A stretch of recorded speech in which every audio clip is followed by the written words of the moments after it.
कपड़े धोने वाली बहू। शादी के पहले से ही विभा को कपड़े धोने का बड़ा शौक था। कभी नल के नीचे तो कभी तालाब के पास। अरे मेरी नीली वाली लुंगी नहीं दिख रही है। विभा की अम्मा कहाँ रखी है लुंगी? अरे वो तो विभा ने परसों ही धोकर रखी थी आपकी अलमारी में, देखो वहीं होगी। वो ना मैंने आज धो दी, मुझे लगा कि गंदी हो गई होगी। अरे कैसे गंदी हो गई थी, उसे तो मैंने पहना भी नहीं। हे भगवान, इस लड़की के कपड़े धोने की आदत से परेशान हो गया हूँ मैं। जितना तो घर में राशन नहीं आता उससे कहीं ज्यादा डिटर्जेंट पाउडर का खर्चा है। इसकी शादी करवा दो, शादी जाए अपने घर में ही करे काम, फिर चाहे घर के कपड़े धोने हो या पूरे गांव के। हाँ ठीक बोल रही हूँ, देखता हूँ मैं कोई लड़का। वो दिन भी आ जाता है जब विभा को देखने लड़के वाले आ जाते हैं। लड़की मुझे अच्छी लगी। होने वाली सास कहती है, बेटी अगर कुछ पूछना है तो पूछ लो। वैसे तो हमारी लड़की बहुत ही शर्मीली है, जो बोल दो वो मान लेती है, इसे क्या पूछना होगा। अरे कैसी बात कर रही हो माँ, मुझे इन लोगों के घर रहना है, सवाल तो कई है। हाँ हाँ बेटा पूछ लो ना, क्या पूछना है। आप लोगों के घर कपड़े कौन धोता है? सास का मुंह बन जाता है। देखो अगर तुम ये कहना चाहती हो कि तुम्हें कपड़े धोने नहीं आते तो सुन लो, कपड़े मैं ही धोती हूँ, लेकिन तुम्हारे आ जाने के बाद मैं रुमाल तक नहीं धोऊंगी। अरे चुप रहना भाग्यवान, बहू बेचारी घर आई नहीं, उसे डराना शुरू कर दिया।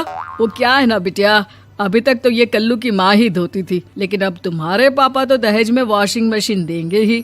तभी विभा की माँ बोल पड़ती है, सवाल भी पूछा तो क्या। वैसे भाई साहब, मशीन की तो फिर भी कपड़े धोने की कैपेसिटी होती है। मतलब जो बिटिया दे रहे हैं ना विभा, इसे कपड़े धोने का बहुत शौक है। ये आप लोगों के क्या, आस पड़ोस गांव मोहल्ले सबके कपड़े धो दे और उफ तक ना करे। बाहर देखा नहीं आपने कितने कपड़े सूख रहे हैं, सब हमारी बिटिया ने ही तो धोए हैं। बस भी करो ना माँ, शर्म आ रही इतनी तारीफ सुनकर। और तो और एक दाग निकाल कर दिखाओ तो मान जाओ। हाँ अच्छा माफ करना बेटा, मैंने गलत समझा, हमें तो रिश्ता बहुत पसंद है। और ऐसे जुड़ जाता है रिश्ता कपड़े धोने का शौक रखने वाली विभा का। उसकी शादी हो जाती है कोयला फैक्ट्री में काम करने वाले कल्लू के साथ। शादी के बाद अचानक विभा चिल्लाती हुई सास के पास आती है। सासू माँ, अरे सासू माँ कहाँ है आप? ये तो धोखा है, धोखा दिया आप लोगों ने मुझे।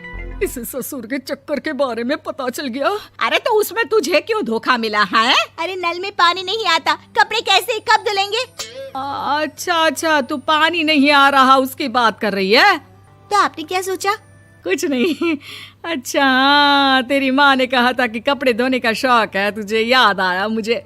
शौक बोलकर कपड़े धोने वाले मेरे जुनून को कम ना आके सासू माँ, कपड़ा धोना मेरा गुरूर है। तभी पति भी वहाँ आ जाता है। अभी मैंने इसे सनी देओल की फिल्म दिखाई है, उसी के डायलॉग मार रही है माँ। अच्छा सुन, साफ साफ बता रही हूँ, पानी सुबह 4 से 6 और शाम को 10 से 12 आता है, समझी? विभा टाइमिंग सुनकर हैरान हो जाती है। ये क्या भूतों का मोहल्ला है? सुबह 4 बजे उठकर कौन कपड़े धोता है? 4 बजे टंकी में पानी जाता है, फिर सारा दिन धोना ना, किसने मना किया? अरे कैसी बात कर रही हैं? 200 लीटर की टंकी में कितने कपड़े धो लूंगी मैं, सुबह ही उठ जाऊंगी मैं। अब क्या था, विभा सुबह 4 से लेकर रात के 12 बजे तक कपड़े ही धोती रहती। एक रोज सास पड़ोस से निकलकर कहीं जा रही होती है कि साथ वाली कहती है, हाँ कल्लू की माँ, जरा ये बताओ कि 2 साड़ी है, 2 ब्लाउज और एक पेटीकोट और एक नाड़े वाला लंबा कच्छा। हाँ तो? अरे तो क्या, कितना लोगी धुलाई ये बताओ। धोबन दिख रहे हैं हम क्या? हमारे पति सरकारी नौकरी से अभी रिटायर हुए हैं और बेटा सुपरवाइजर है कोयला फैक्ट्री में। धोबन समझ रखा है हमें? हाय रे कल्लू की अम्मा, माफ कर दो, वो तो मोहल्ले में यही सब बता रहे थे कि तुमने बहू को कपड़ा धुलवाने के काम में लगा दिया है। सास को पड़ोसन की बात सुनकर गुस्सा आ जाता है। वो घर पहुंचती है जहां घर के बाहर ही इतने सारे कपड़े सूख रहे होते हैं जितने कि किसी धोबन के घर पर। अरे ओ कल्लू की दुल्हन, बाहर निकल। माँ जी यहीं आ जाओ, बाथरूम में चादर धो रहे हैं हम। अरे अभी हम धोते हैं, तुमको बाहर निकलो। ये आस पड़ोस वाले बोल रहे हैं कि हम बहू से कपड़े धुलवा कर उसे कपड़ा धोने वाली बना दिए हैं। अरे छोड़ो ना माँ जी, किन लोगों की बातों में आती हो?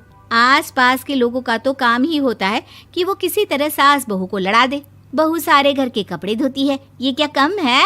बोलिए। सास को भी लग जाता है कि वो बहू का ये सनकीपन नहीं छुड़वा सकती, इससे अच्छा है कि खुद ही चुप हो जाए। एक रोज सास और बहू मंदिर जाते हैं, जहाँ सास की साड़ी वहाँ खड़ी भीख मांगने वाली से मिलती है। माँ जी क्या बात है, आपकी साड़ी उस भिखारन से कितनी मिल रही है ना? हाँ हाँ देखो तो, दोनों की साड़ी मिल रही है। क्या बात है कल्लू की अम्मा, तुम खुद को तो अफसर की बीवी बताती हो और ऐसी सिंपल सी प्लेन साड़ी पहनकर घूमती हो। सिंपल और प्लेन नहीं है ये साड़ी। तो क्या सोने के धागे से फूल बने हैं?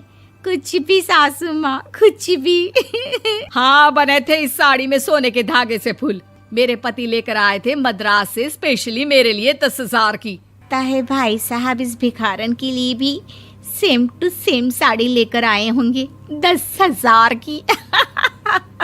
सास उस वक्त तो कुछ नहीं कहती, लेकिन बहू के साथ घर आती है और अलमारी से एल्बम निकाल कर लाती है। ये साड़ी देख रही है, ये वही साड़ी है जिसे मैंने अभी पहना था। इस साड़ी में ये जो चमकदार फूल दिख रहे हैं ना, ये सोने के धागों से काटे गए हैं। लेकिन तू लोकल वॉशिंग मशीन ब्रश से घिस घिस कर सारे फूलों को निकाल कर साड़ी प्लेन कर दी।